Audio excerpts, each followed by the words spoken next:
The National Football League will be following up with the Atlanta Falcons over the failure to disclose Bijan Robinson's illness. Now, Robinson said after Sunday's game, in which he was on the field for 11 plays and had only one touch, that on Saturday he wasn't feeling right, and on Sunday when he woke up, he was completely out of it.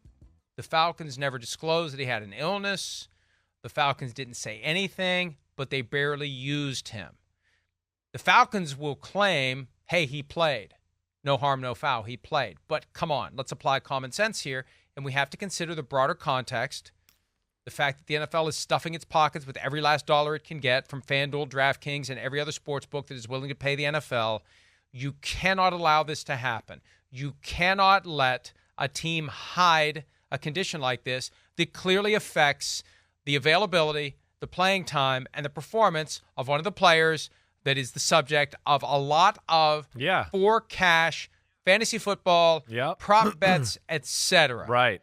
And as I said yesterday, Chris, there's an incentive, a strategic incentive to keep your mouth shut. The disincentive has to be stronger than the incentive. And the NFL, I'm sorry, Falcons, the NFL needs to whack the Falcons for this hard enough that they understand next time, whether it's them or anybody else, we're not going to keep our mouths shut. We're not going to treat this like a parking ticket. Cost of doing business. There are real consequences to hiding information from the public at a time when the NFL expects the public to bet with confidence that the injury report and the information announced by the teams is accurate, transparent, and reliable. Yeah. Mike, I agree with you 100% here. You know, the NFL, with all their bylaws and rules, this is one we're going to just like kind of let, no big deal. Like, come on.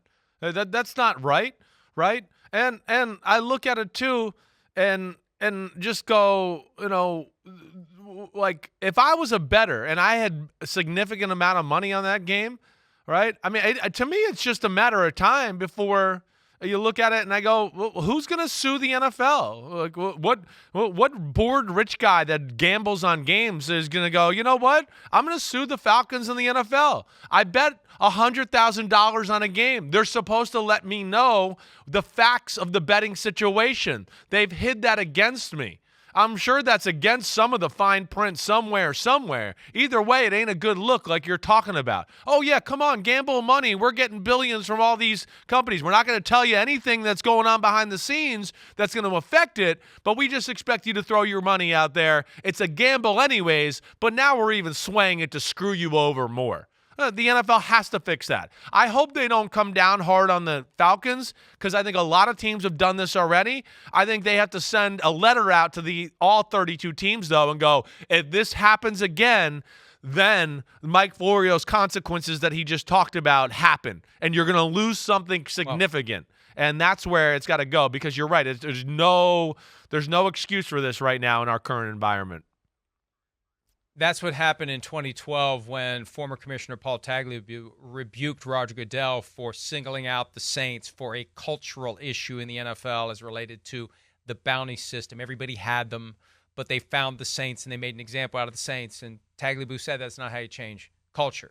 You put everybody on notice, but they need to, Chris, whether it's threat of litigation, whether it's the danger of someone who knows Bijan Robinson isn't going to play and loads up on all the unders on the Bijan Robinson prop bets, right? And whether it's Congress getting involved, prosecutor getting involved, a regulatory agency that may get developed at some point, the NFL needs to be far more concerned about all that stuff than the NFL is. And this is a prime example of it. How they handle this is going to show us a lot about whether the NFL gives a crap about something it should be very concerned about. Hi, it's Mike Florio. Thanks for watching PFT on YouTube. Hit subscribe for the latest news and analysis from Pro Football Talk.